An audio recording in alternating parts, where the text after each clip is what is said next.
Ladies and gentlemen, we welcome you live to episode number 18 of the Primetime Rundown Zoom interview series right here on the Eastern Observer and the Blackjack Media Networks. I'm Joey Jarzynka. We welcome you live to another fantastic episode, actually a primetime edition, no pun intended. We are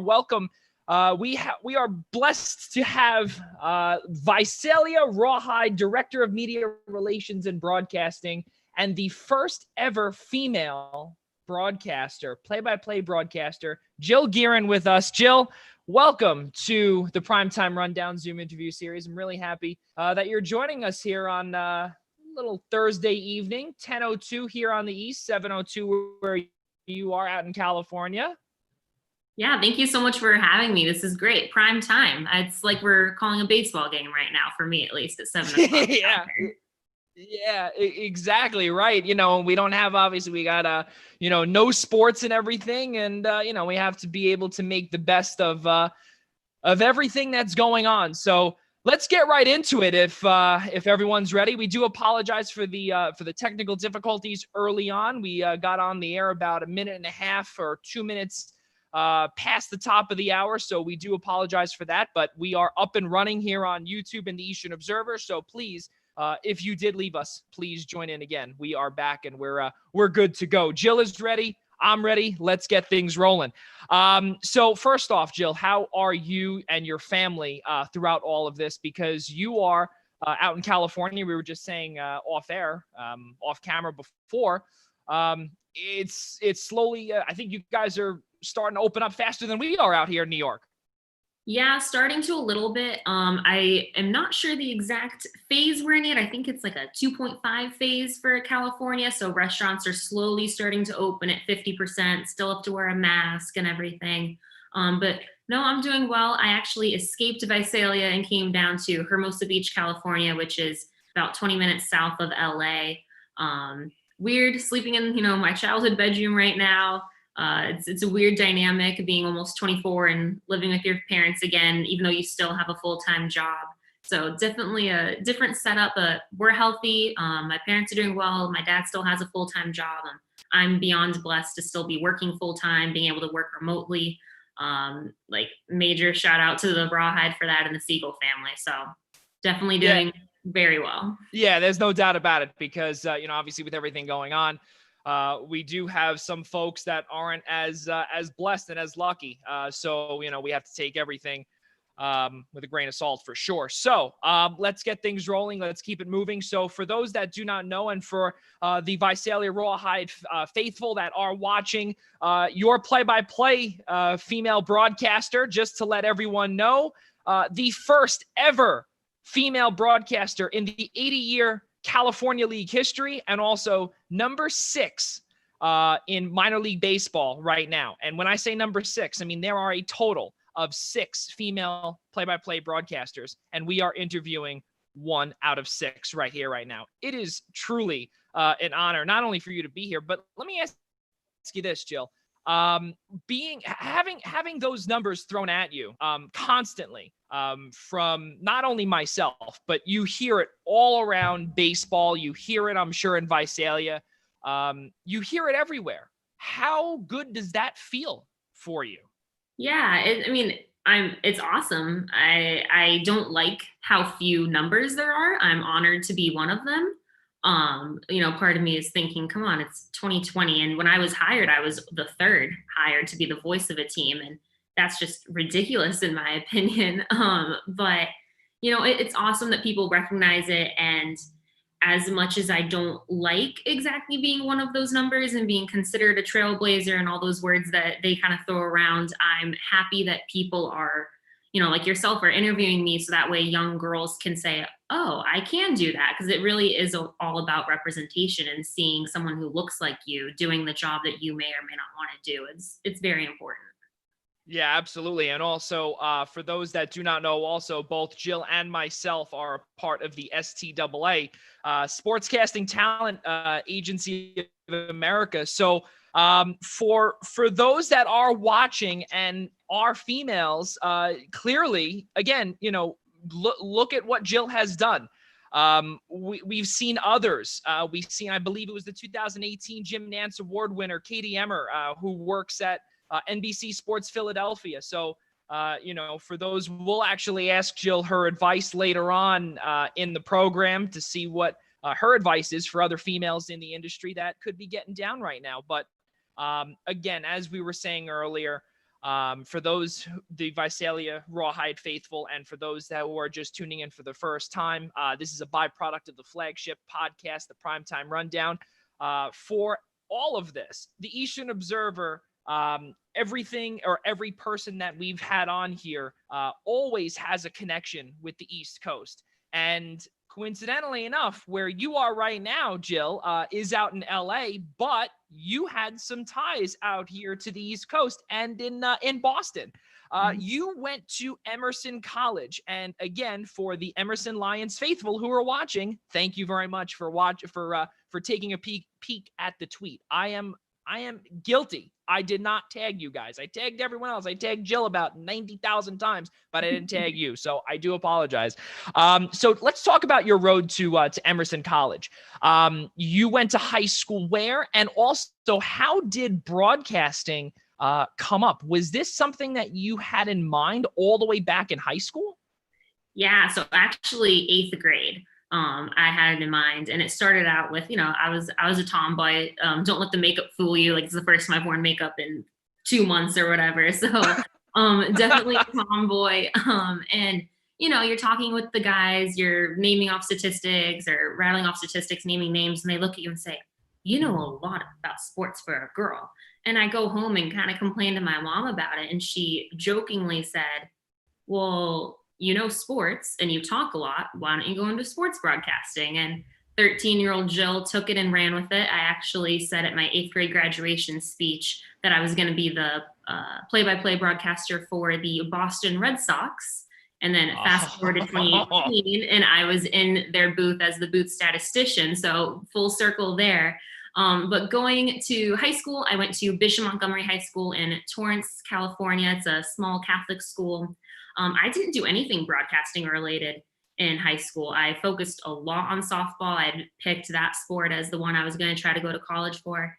And I am still very close with my high school friends, but I do wish that I hadn't spent as much time with them and maybe tried to focus more on broadcasting instead of softball.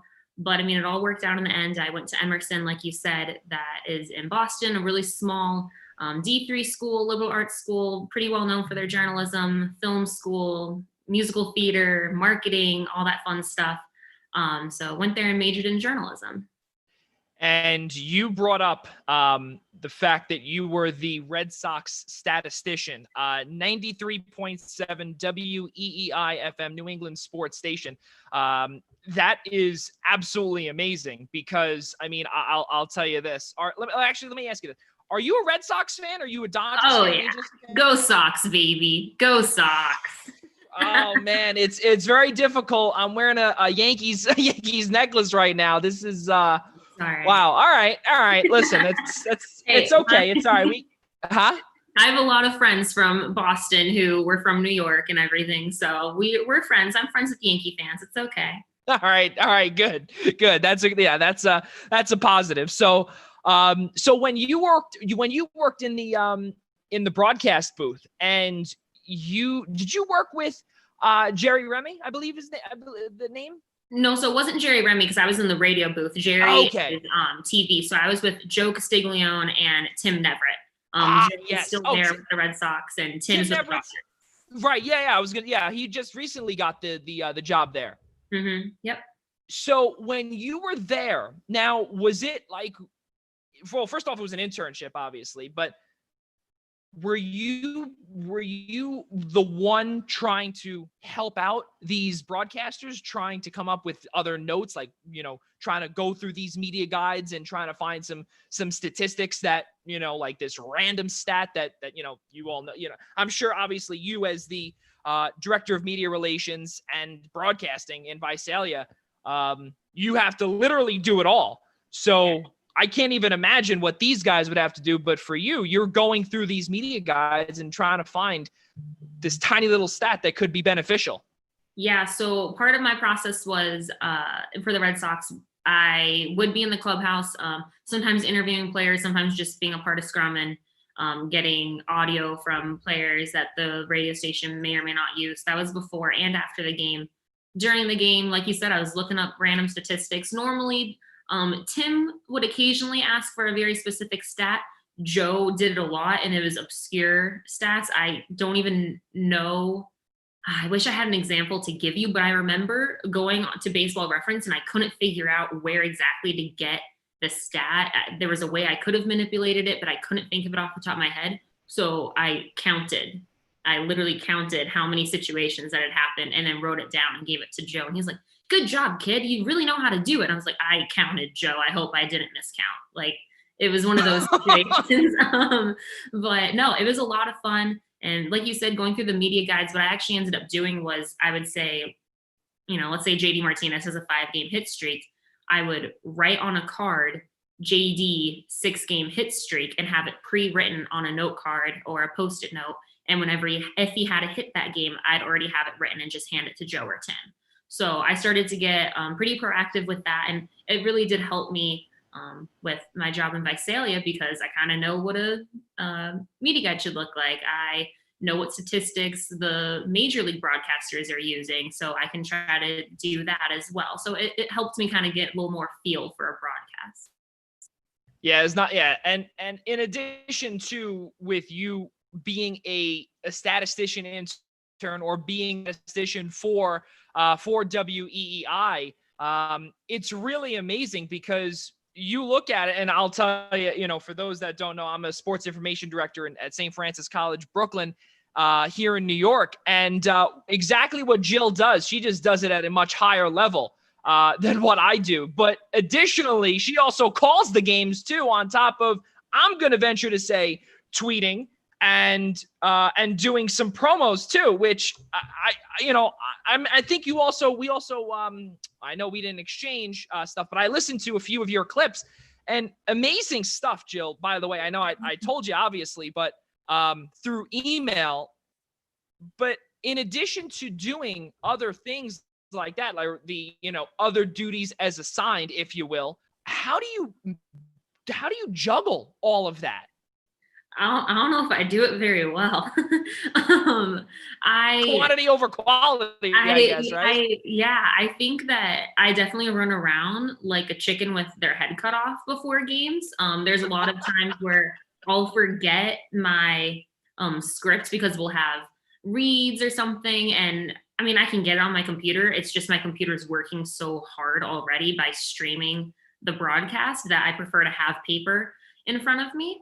And it'll be 6:30 and I'll realize I don't have it. And you will see me sprinting down the stairs. And there isn't the booth. I have to go down the stairs of the stadium to get to the box. So I'm just like bobbing and weaving through fans, sprinting through the concourse, trying to get the paper printed in time and everything. So definitely running around with my head cut off a little bit. But I mean, I'm used to doing stuff with pressure. With playing softball, you have a million things going on in your head at a time before the play, and then all of a sudden you have to focus in on exactly what it is you need to do in that moment in time. So playing softball, I think, really did help me multitask a lot.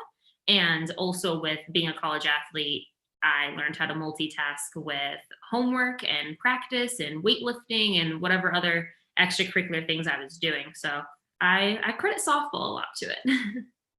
Yeah. So now, well, that was actually a perfect segue back into what we were talking about. So for those that watched The Last Dance on ESPN a few weeks ago, and for, I don't know, the last 7 weeks or whatnot, obviously for those, we go from 98 all the way back to 84. So now in this situation, we're going back from, I jumped ahead to Visalia. Now we're going to go back to Emerson. So I want to ask you this. So you were speaking about softball, and you played what position at softball?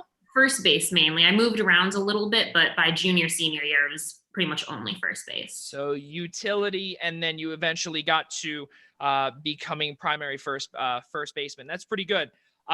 So you graduated 2018. Now you obviously said earlier that broadcasting was the way to go, and you played. So now I want to ask you this: during college and during your time with the journalism program, did you ever call games when you were not, in out of season, if you will, for maybe football or basketball? Yeah, I did a little bit. Not a lot of play-by-play. I think, I did one play-by-play game in my entire collegiate career, and it was actually a baseball game. I think I was a color commentator. Now that I think about it, I think I might have done color. I do not know basketball well enough to do play-by-play. I just don't have the feel for it. I feel so much more comfortable doing baseball, but being an athlete there, I knew the guys. I could give you color on some of them and what they were doing, things like that. So I felt very comfortable being a color commentator, a sideline reporter. So maybe 10 games total in my collegiate career, including color, play-by-play, and sideline. I focused a lot on softball. I do not recommend that to anyone who's trying to become a broadcaster. I am very fortunate to be where I am by focusing on D3 softball. Yeah, because well, first off, a lot of people that go, and again, this is not a knock on Emerson, but Emerson's a fantastic school, but also in Division III, a lot of the resources are not 100% there, like a full-fledged TV station or a radio station or something like that, and there's possibilities where you may have to intern with the athletic department and call a game, similar to what you're doing now. It's very different from the Division I level to the D3 level. And I mean, I can relate because I know when I was at St. John's in Queens, thankfully we had the resources where we would be able to, tap into certain things or get whatever. We wouldn't have to be running around and doing stats or, they ask us, oh, do you want to learn this? You want to learn this? We were just able to, solely focus on what we needed to do. So with softball being, again, the primary focus and you doing a total of 10 games combined between the aforementioned 3 roles, Jill Gearin, I need to ask you this question. So where now, why was softball not the route that you took? Why was let me rephrase that. That was brutal. I'm sorry. 10:19 p.m. here. Why was softball not the route chosen by you? Softball is still one of my main loves. Between that and baseball, it's a toss-up. Softball, I'm not good enough to play professionally. There's not that many professional softball leagues. And if you do play, you are essentially an Olympian, in my opinion. So I wasn't that good. I did coach a little bit after I graduated. I coached for 6 months at Emerson, and I was going to stay longer. I didn't, like you said, I didn't have that many games under my belt. I didn't really expect to be hired by someone, so I was going to stay at Emerson and coach. So that is still something that I love to do. I will do one-on-one lessons with some girls in Visalia, things like that. Like softball and playing sports is definitely a huge love for me, but I've just always wanted to do baseball broadcasting, and I love it. I love every part of it. I love talking about the strategy of the game. I love talking to the players and figuring out where their head is at. I want to know what the manager and pitching coach are thinking, what they're looking for in the game, because again, I do have a slight coaching background. I want to get inside their heads, and that's my favorite part. Yeah, I love calling home runs. Who doesn't love calling a home run or a strike 3 call? But it's the nitty gritty part of baseball that I fell in love with. I want to relay that to my listeners. Yeah. And I could tell you, I remember when listening to your reel and hearing the final call for the California League Championship. That was fantastic. And, you put a lot of heart and soul into that call. That's for sure. Because, I believe, if I'm not mistaken, they gave you a ring. Oh yeah, I have it down in my bedroom. I can run real quick to get it if you want. Got a ring. Hey, listen, hey, listen, if you want to show the viewers, absolutely, I definitely won't tell you no. But that is fantastic. That they were able to give you hardware. Because that is something that you can cherish forever. When you work your way up the ranks,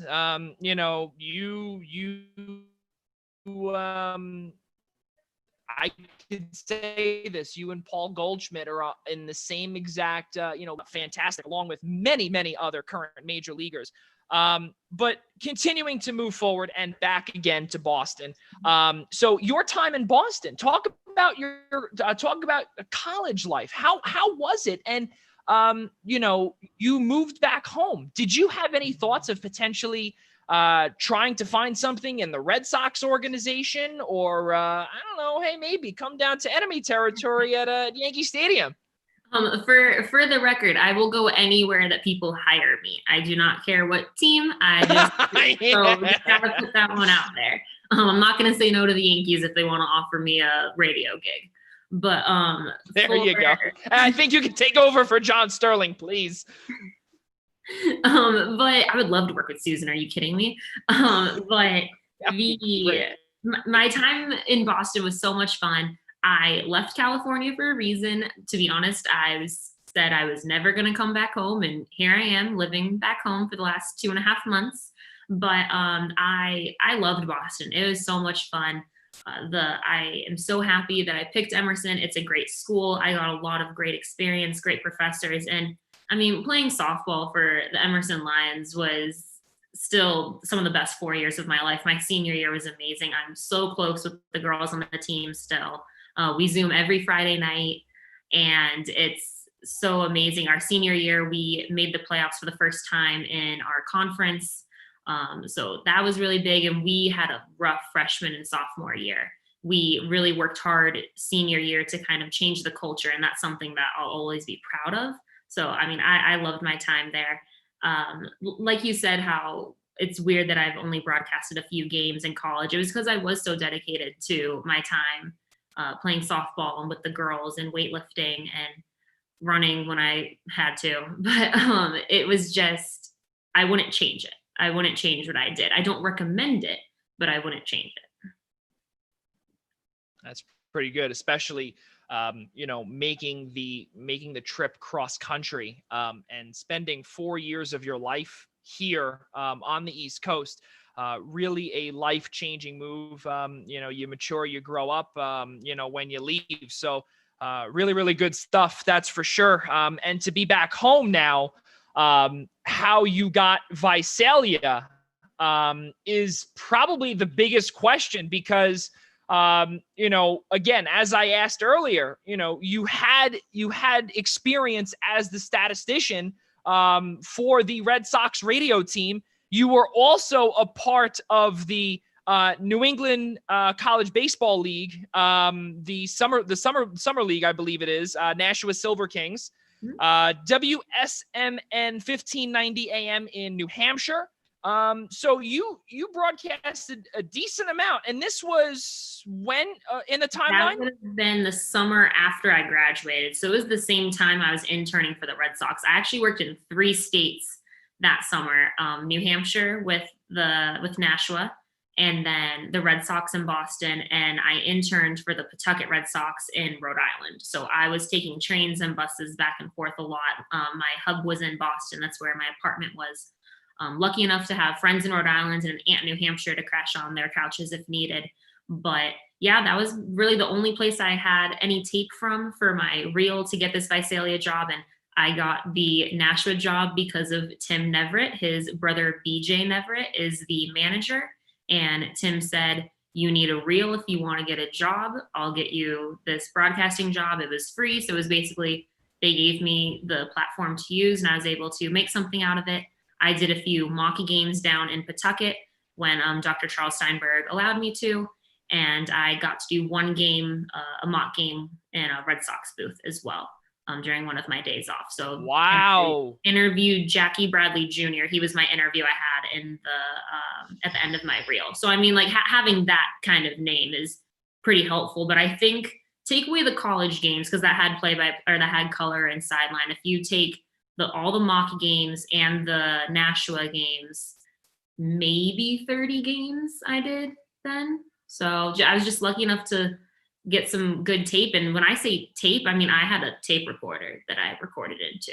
I wasn't using streaming services or anything, because I was, the radio station didn't save any of that. So I just had a tape recorder that I talked into, and I hoped that it sounded good enough. Yeah, well, clearly it did because it got you back to your home state and got you a pretty decent job to say the least. But so that's really good. And just to now I have to ask you this because as a play-by-play guy myself, amidst the botched open that I did earlier for our interview, I swear I'm not that bad. But in all seriousness, in all seriousness though, to speak on a recorder, to do play-by-play on a recorder, and also to be able to go through your notes, to be able to go through your spotting board. How difficult is that? Let's say if you're holding this, right? And then you have to go through, the sheet or however it is for you, or however you build your spotting board. Was that difficult for you, especially because you did not have a lot of experience calling games? So you didn't have a lot of experience, with the, moving around, moving things around, throwing things around, and it's so quick too. Mm-hmm. I think so. I think it was difficult. But also you have to remember, I didn't have that many games under my belt. I didn't know what it was like to have a headset on. I thought this was normal. And again, like, didn't really know what I was doing. I was just kind of trying to figure it out as I did and frantically moving things. So I think I would have been frantic either way. But yeah, it's difficult for those of you listening who broadcast or something. You write in your scorebook what's going on. You flip through things, you have notes, you have stuff on your computer, and you're down to one hand doing it. So it is difficult. Thankfully it wasn't for too long that I had to do that, but those kind of adversities that you go through early on in your career just make you so much better. Yeah, absolutely. And again, I know exactly how that is.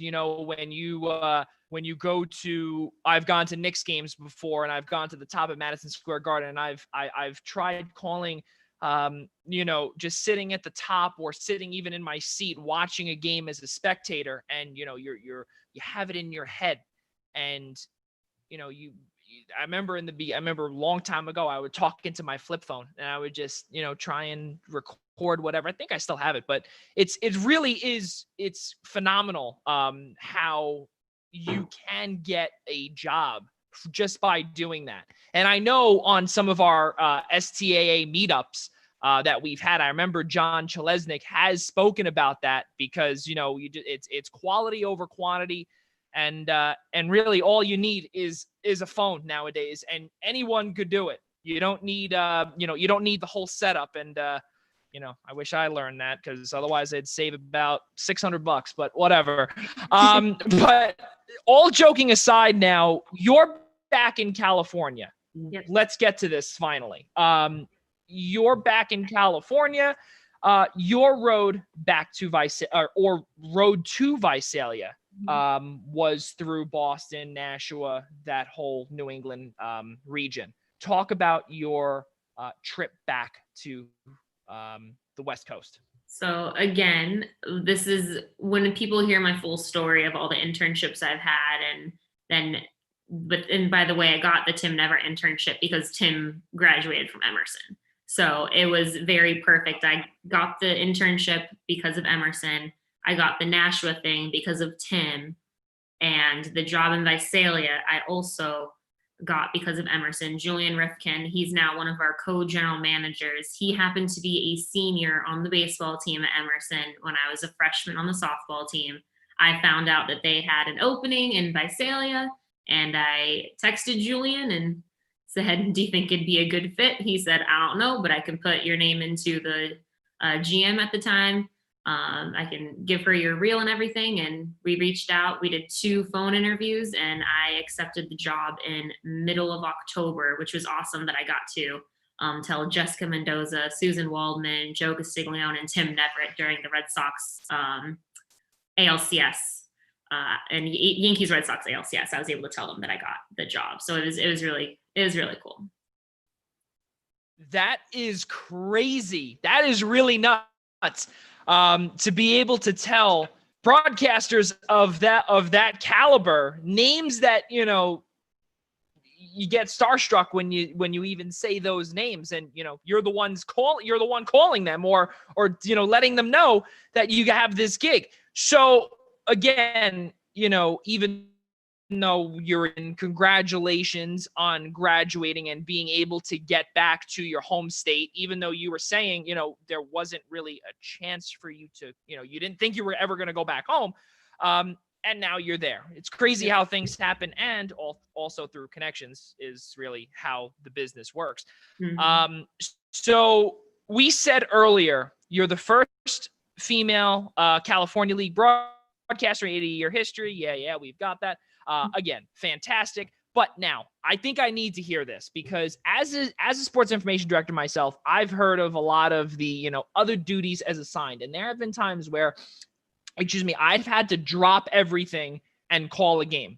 And it's not easy, especially when you barely know these guys, like, them on a personal level, and, they're your colleagues, and whatnot. And, some of these students you pass by in the hallway, yada, yada, yada.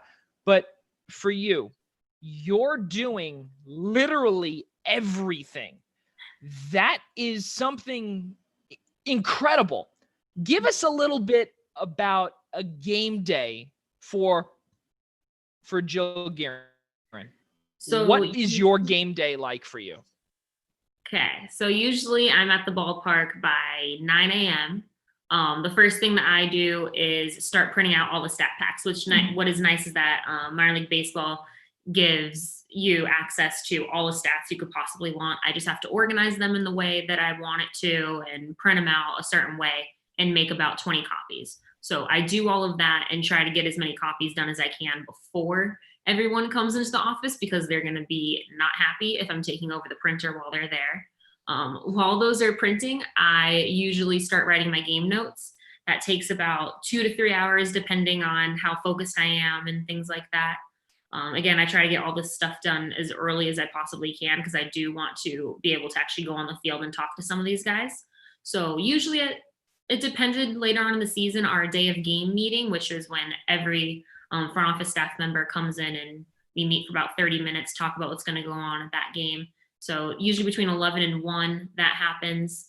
I will grab a quick bite to eat for our media food that gets brought in. It's sponsored, thankfully, which is awesome. I'm fed all day long at the ballpark. So about 1 to 2, I have a little bit more downtime. I'll start going up to the press box, getting my computer set up to play music for BP for the guys.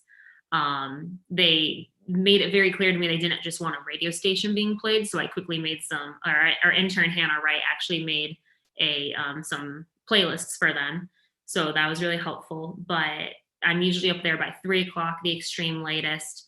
What I'm doing in between my game notes and stat packs is posting on social media if we have anything, reaching out to clients if I need to, just little things like that. Again, usually by 3, I'm in the press box and trying to be down on the field by 3:30 or 4 to talk to some of the players. Not even really formal interviews, but really just kind of talking to them, seeing how they're doing, trying to get a good story, any content really, especially by, game 70, you're running out of fun stories. I tried to go down to the cages, to the turtle, to the bullpen, because I was trying to pick up baseball pitches. The spin is very different from softball, so I was trying to learn those a little bit more. I got pretty close with our pitching coach, Shane Lukes. He let me hang out there a lot. At this point, I'd already given the stats and rosters to the home manager, visiting manager, anyone else who would have needed it. And if there's a last minute roster change, like there always is, I'm usually running around trying to hand those out to everyone. And sometimes the managers will already be out on the field, so I put it on their desk, and then I go and tell them, just so you know, there was a roster change. It's on your desk. This is what it was, that kind of thing. 6 o'clock, I grab a bite of food, make sure my equipment's all set up and everything, have my book ready to go. And at 7:05 is usually first pitch, and I talk for 3 hours straight to myself, basically. To the listeners, obviously, we don't have a partner is what I'm saying. I just talk for 3 minutes straight. After the game, I do my post-game show really quick, 5 to 10 minutes. I'll go get the box scores from the official score, go to the home manager, see if they're happy. Sometimes they have arguments whether or not they think it was an error or a hit or not. And I'll say, okay, I'll go talk to the visiting manager, see what they saw. I'll let the home manager know what they say, and then go to the official scorekeeper and let them know that that they don't like a certain call, and he'll make the official call whether or not it's going to remain an error or be changed, that kind of thing. So that's a big part of it. And then after that, I write a post-game recap and post that online. And then I'm usually leaving the ballpark by midnight, the latest. That's my day.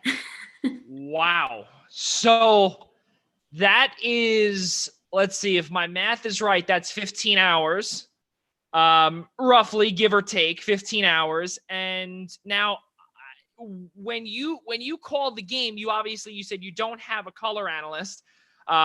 So do they at least give you a spotter possibly? Or so, okay. So hold on a second. So you're trying to figure out, number one, so let's say if there's a pinch hitter, if there's a pinch runner, if there's a defensive change, if there's something, we're scrambling. What's nice about Visalia is the visiting booth is literally 6 feet to the right of me. So I'll kind of poke my head out and go like, who's this?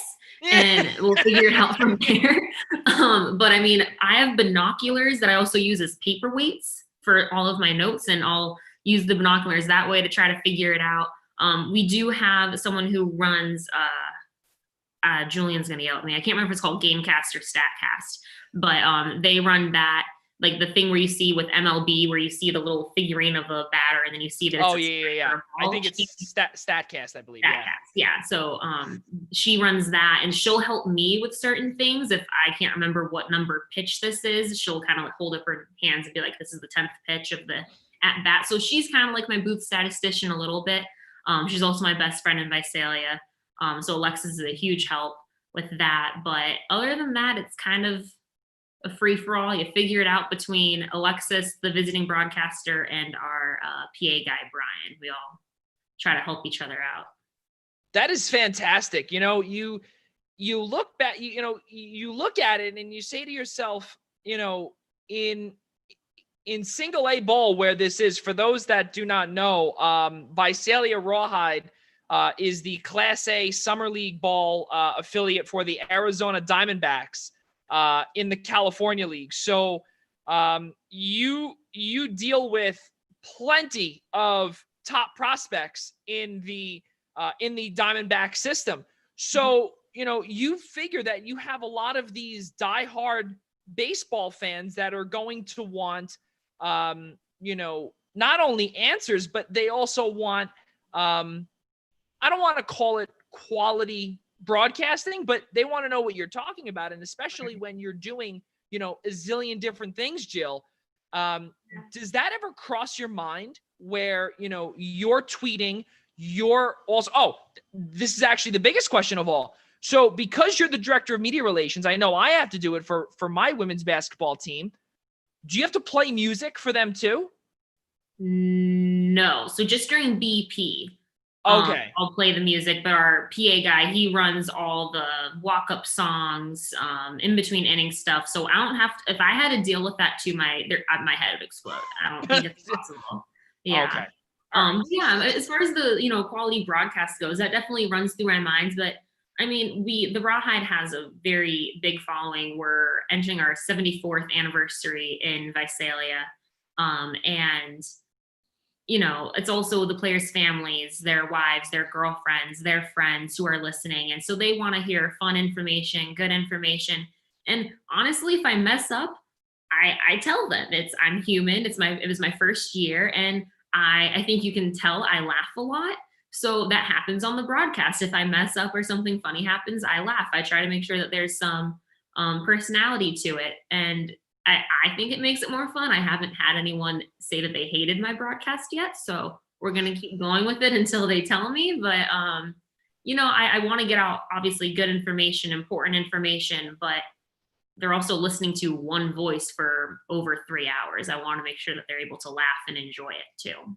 Yeah, absolutely. Being real with the audience is key, and making sure, that you connect with the listeners, because that's humongous. I mean, like I said, if you weren't doing a good job out here in Brooklyn, I'm sure they'd be throwing stuff at you, in Coney Island. But, really, really good stuff. Thankfully, that doesn't happen with you out there in your transition from college to Visalia or into the pros now is going great for you.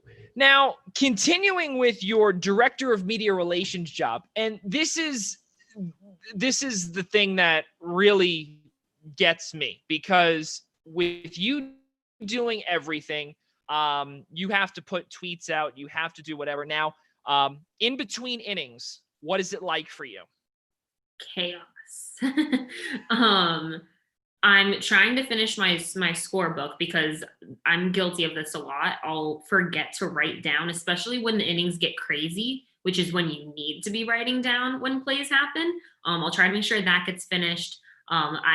First thing I have to do is, close out the inning, say you're listening to Rawhide Baseball, and then press play on the ads. Make sure my microphone is muted. That's important.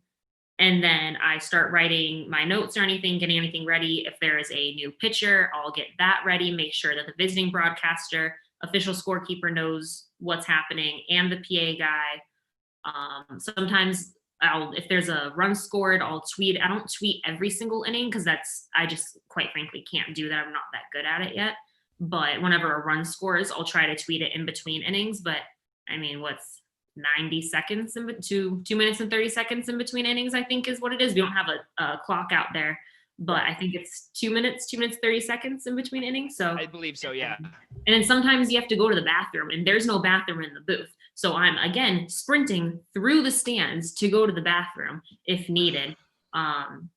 So sometimes when I have to do that, I'll make it back in time. I've always made it back in time, but I'll be panting because I'm sprinting up these stairs and I'm not in shape like I was during college. So I'll welcome the audience back to the game and then mute my microphone and excuse the ugly noise, guys, but just sucking air. And it's fun. It's I'm complaining about it, but it's so much fun. I work at a baseball field. That's awesome. That's and not only that too, you're 23 if I'm not mistaken, right? Yeah, I'll be 24 July 3rd. Be 24 on July 3rd. Okay, so you are a year and a year and 2 weeks younger than me. Okay, cool. So now again, really good stuff because you're running back and forth. Let's say if you had to have a restroom break or something like that, and that makes two of us in terms of not being in shape when we were both in college, and being able to do everything and to tweet 90 seconds, a few minutes later. Do you have to do Instagram too? And you have to do all of that? So Instagram and Facebook, I do run, and Twitter, I do run normally, but during games, I don't have to do that. We, again, Hannah Wright, the intern, she did a lot of Instagram posts for stories and things like that, but I can usually schedule anything Facebook or Instagram on the actual feed. So I don't have to do that in live time or anything like that. So that's okay.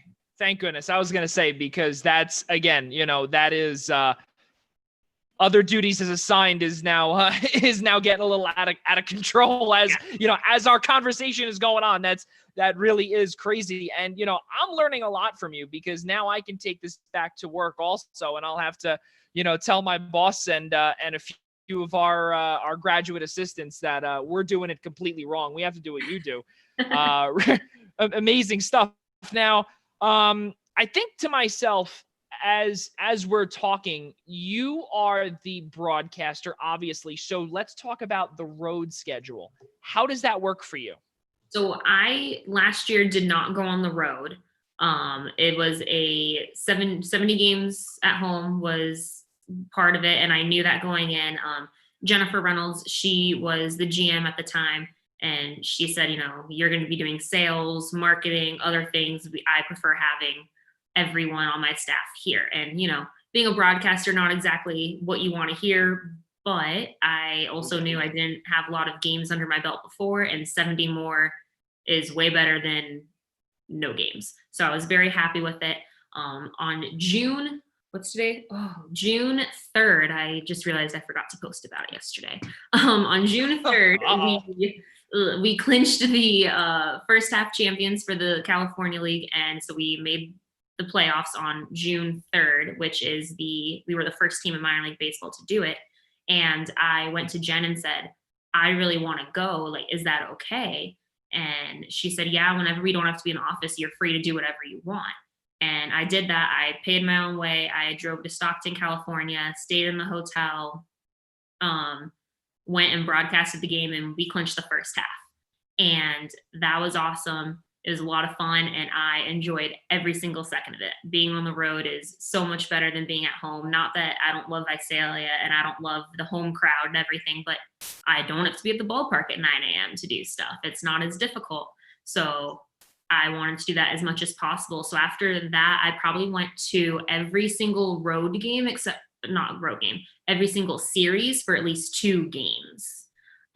Paying my own way. I'd either be crashing on some of the broadcasters' couches, their spare rooms, or paying my own way in the hotel, things like that. Because I just wanted to get as many reps as possible. I knew I was behind the ball on that from focusing on softball so much in college. So I just wanted to get better, and I knew it was going to help me.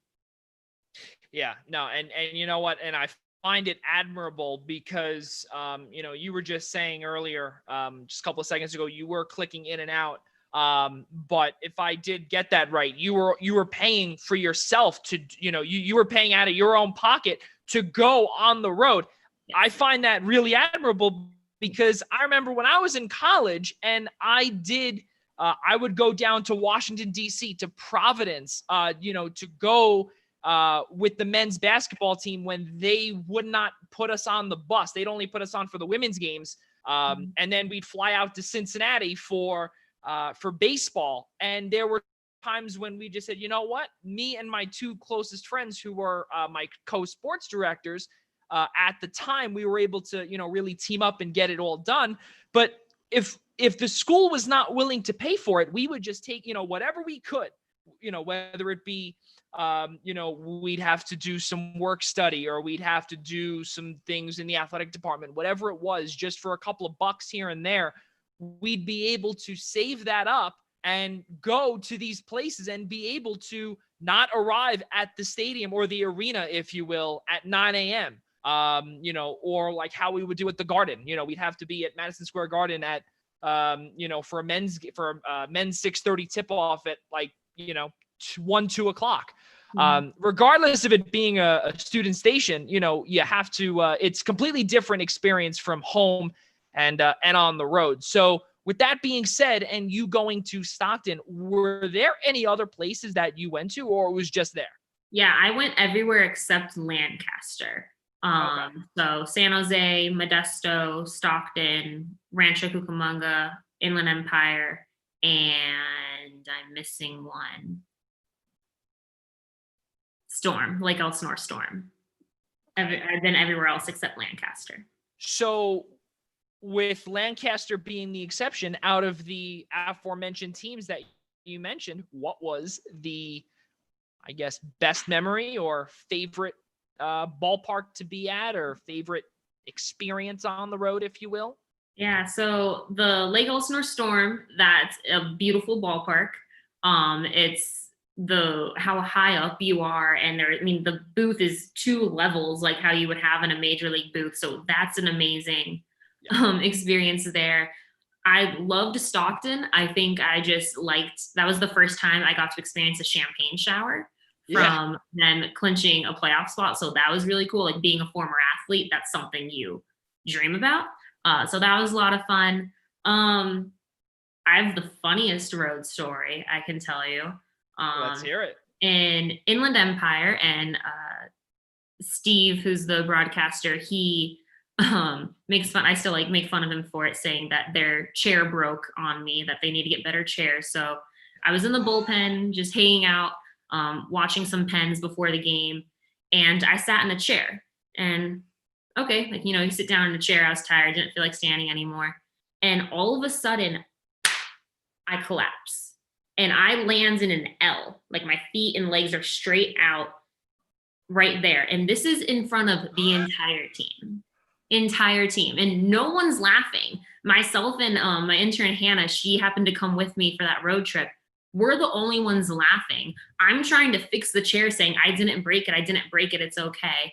And then one of the players, Tyler Mark, said, Jill, just leave it. It's not like you didn't, like, you just got to leave it. And I looked at them jokingly and said, am I fat? And you, like, apparently that's the scariest thing a girl can ask a guy, because you just see fear on their face.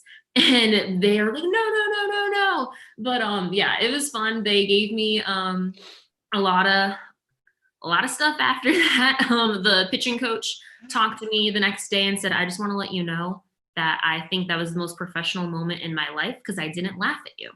I kept having my conversation with my pitcher. And turns out later that Brecken Williams, the pitcher that he was talking to, had been in the chair before me and he felt it being wobbly. So of course I blame him for breaking it.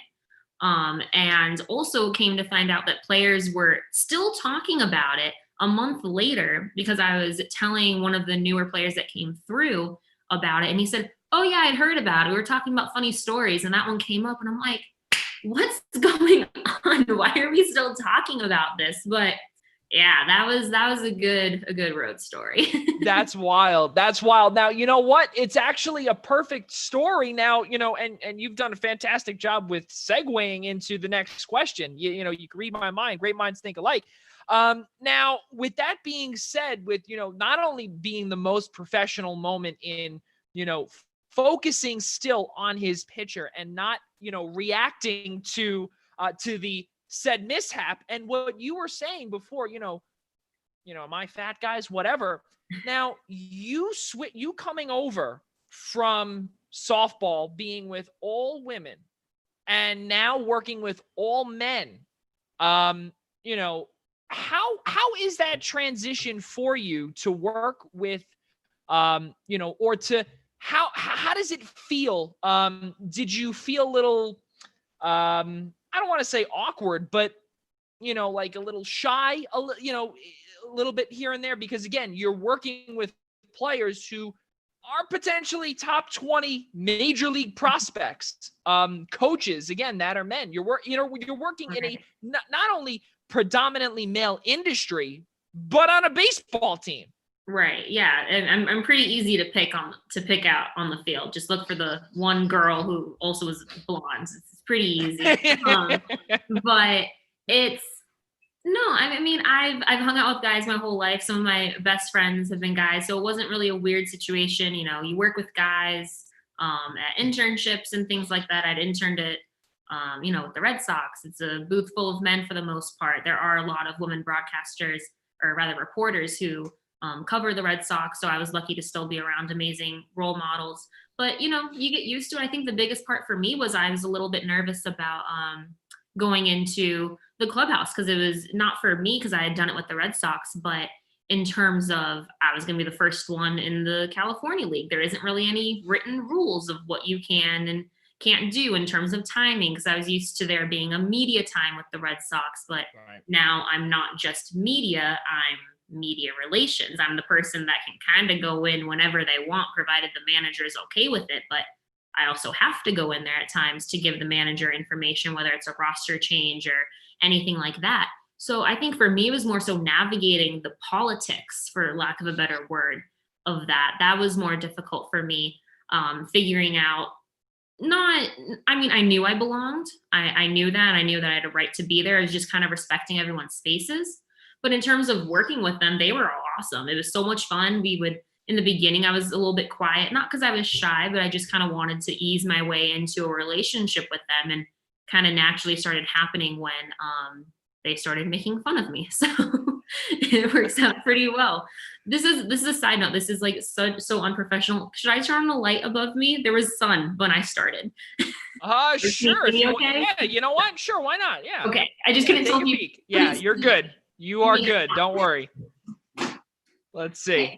There we go. Yeah, this could be. Yeah, I noticed. I forget that the sun sets. Apparently, it's all good. It's all good. I was gonna say we could put this on the Eastern Observer blooper section. So this is this is good. We forgot, ladies and gentlemen. Jill forgot light, but it's all good. No, it looks much better now. Good job.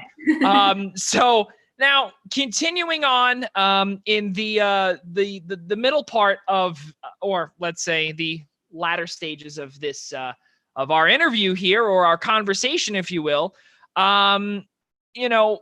you've gotten to this point, and you have gotten to love certain people because of it, such as the statisticians.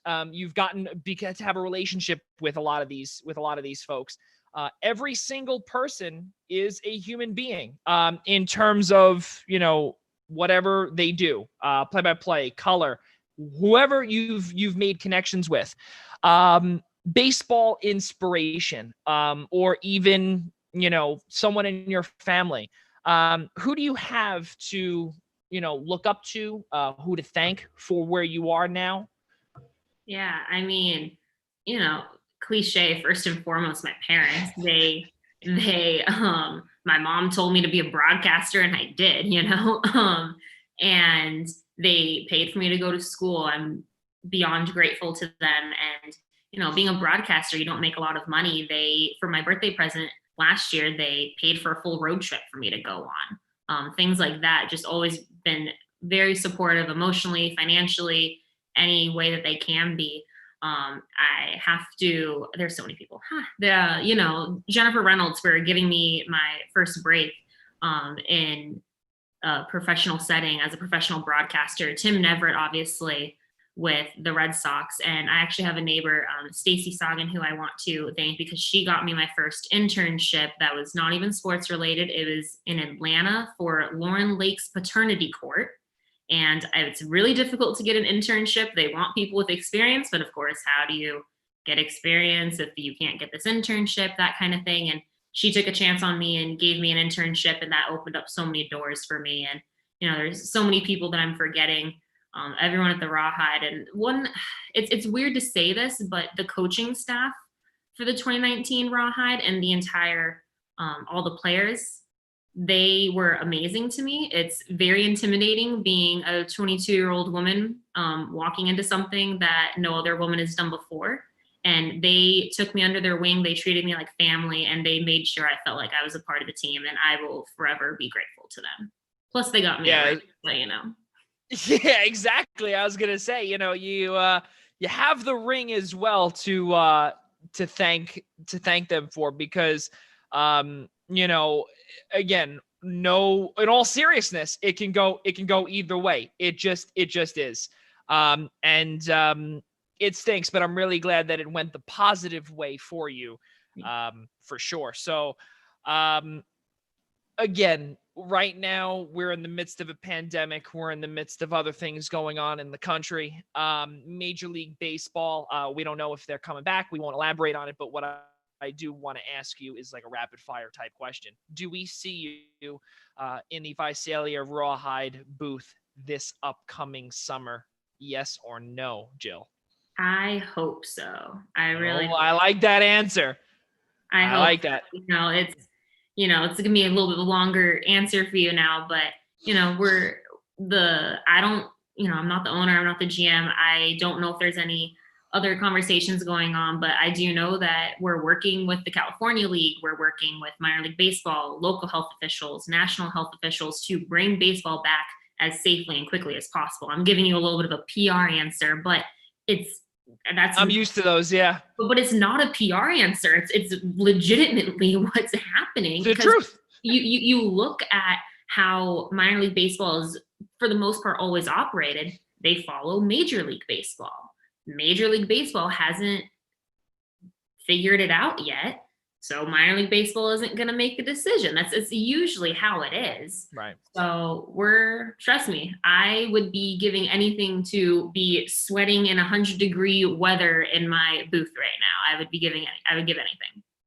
Wow. That's pretty good. That really is, again, something admirable, because I know there's a lot of people, out here where, we'd kill for 100 degrees right now and to be in a booth, and, out here, or actually up north in the Cape Cod League, the NECBL, where you're an alum, and also out here in the Hamptons, everything is canceled. So, there's a lot of disappointment, if you will. So hopefully we get to see you call some games, or hear you call some games this upcoming summer. So I do have to ask this, and again, going off topic is, if you haven't noticed, that is just who I am, which really is a shame. Perfect. But I'm all over. Yeah.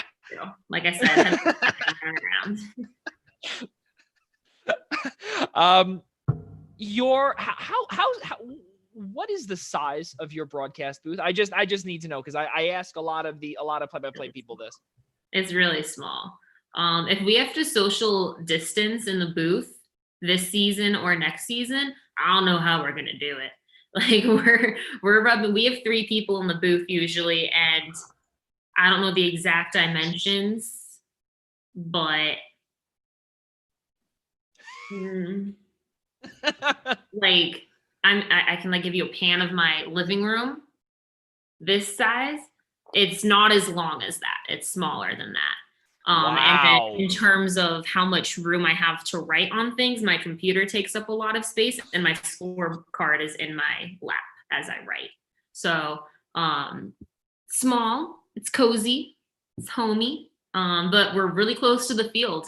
I mean, I can, if the crowd's quiet, I can hear everything the players are saying. So I do love my booth. I do love my booth. It's hot, it's dusty, it's old, it's an old ballpark, but I also worked at Fenway Park. Apparently I have a thing for old ballparks. So yeah, I was going to say, because if you worked, if you worked at Fenway, one of the oldest parks, in Major League Baseball, and in all of the 4 major sports in America,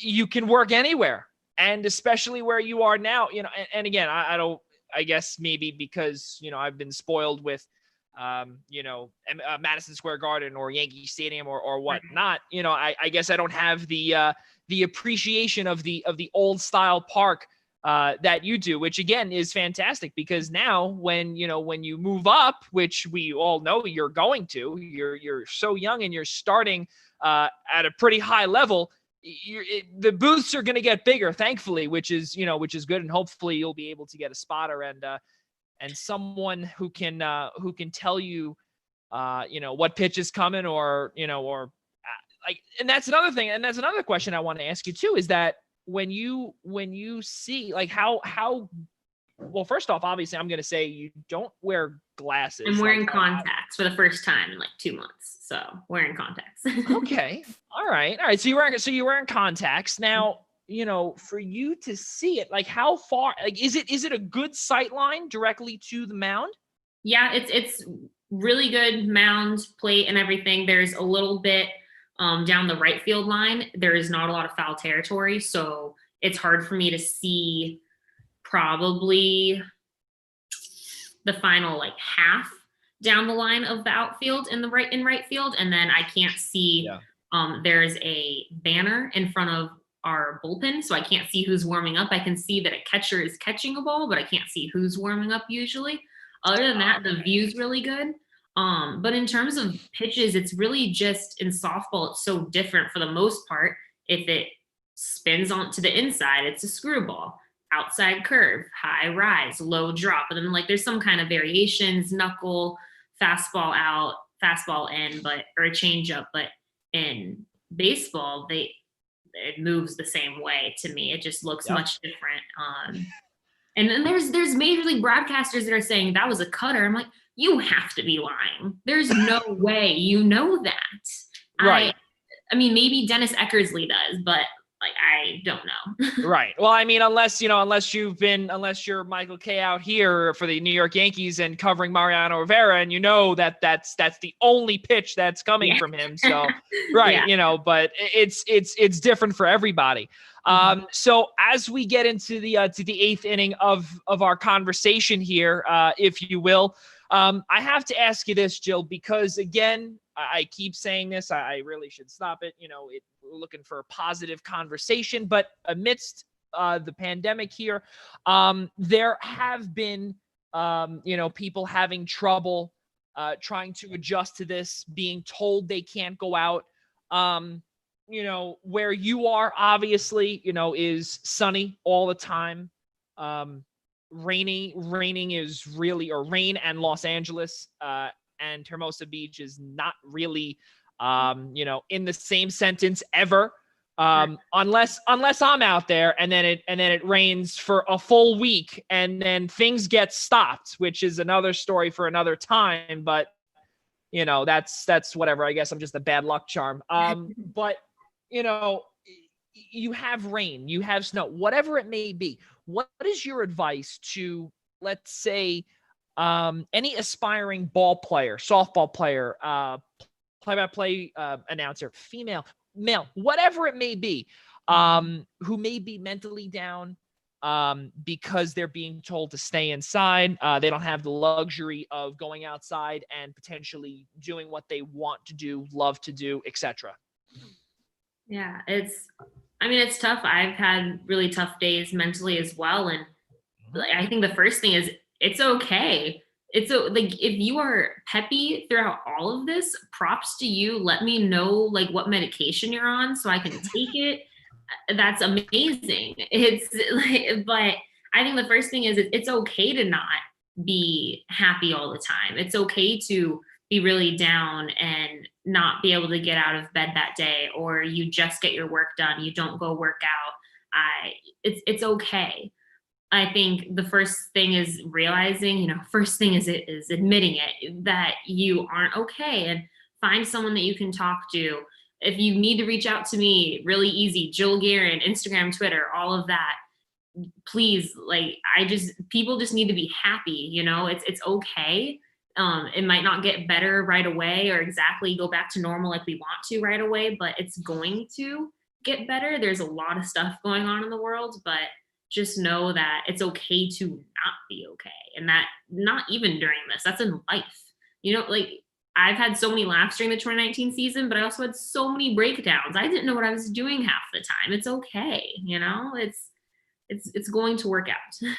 Yeah, no, absolutely. Because again, it's wild. I actually saw a picture today. 2020, we're only halfway done. And, we want obviously the second half of 2020 to be good, but believe it or not, it feels like 2020 has been about 10 years long.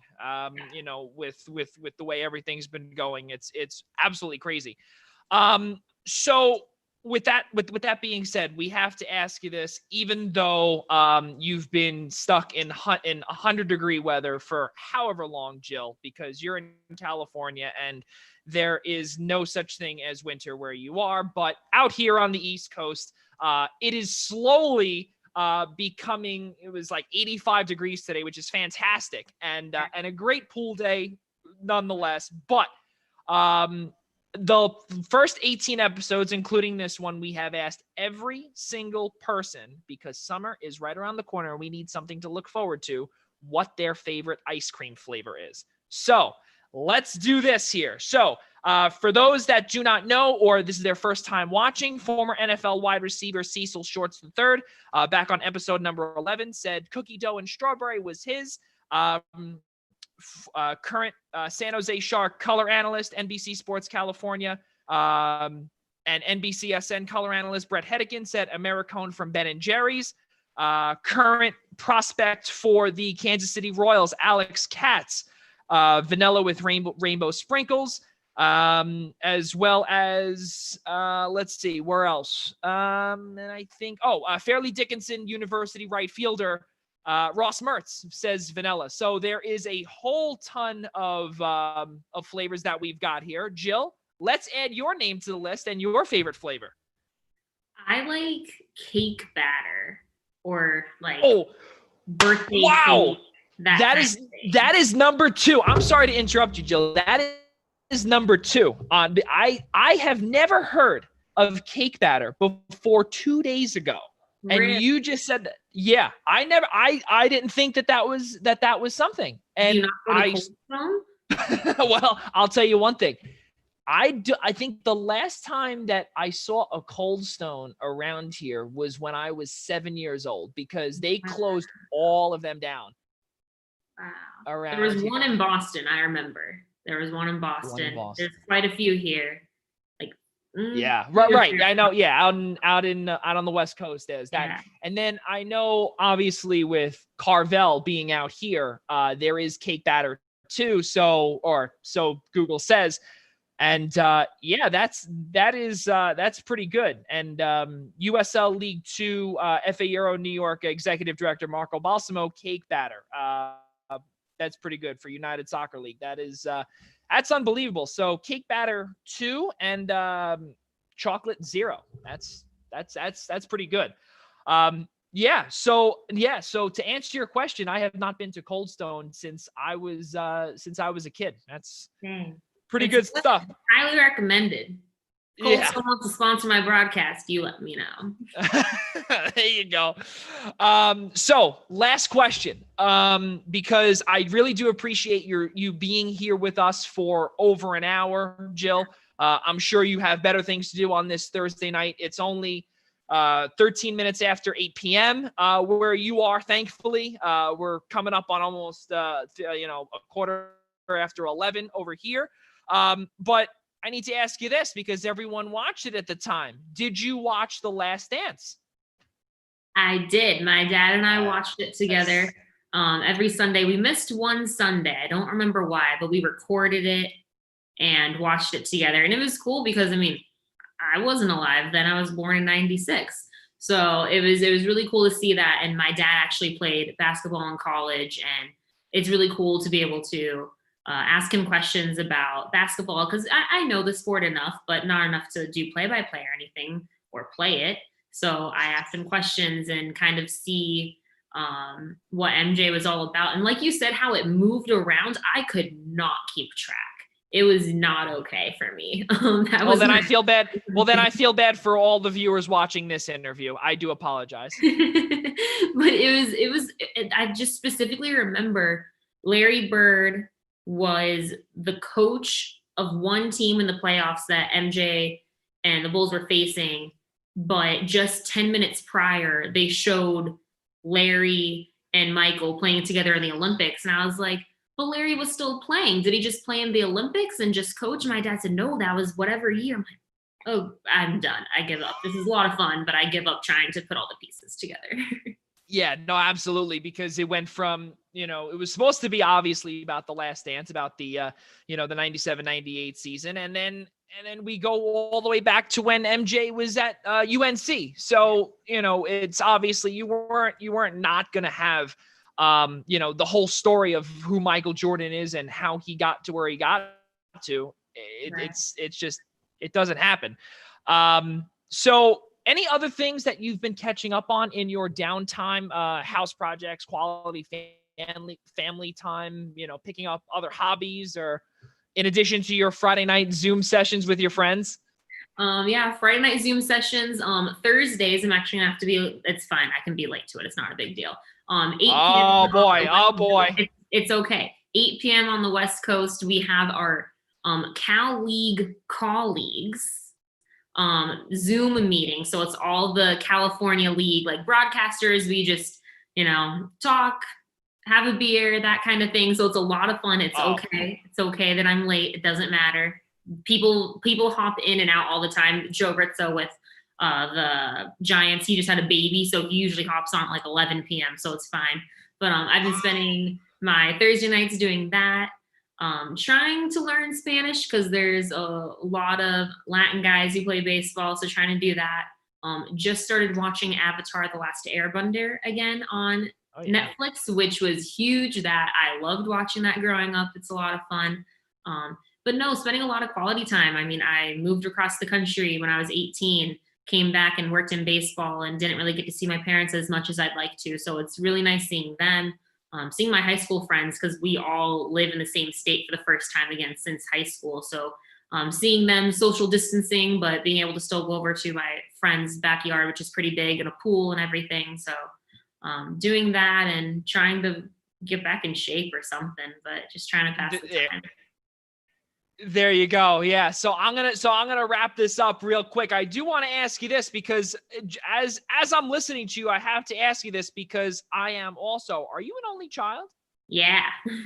Wow. Okay. All right. Pretty good. Me too. That's excellent. Good. So only child club right here. That's pretty good. So Jill, all joking aside, I really do appreciate your time. Again, 17 minutes past, past the top of the hour, and also 17 minutes past Jill's time to relax. So I really appreciate that. And, thank you so much for coming aboard here on the Primetime Rundown Zoom interview series.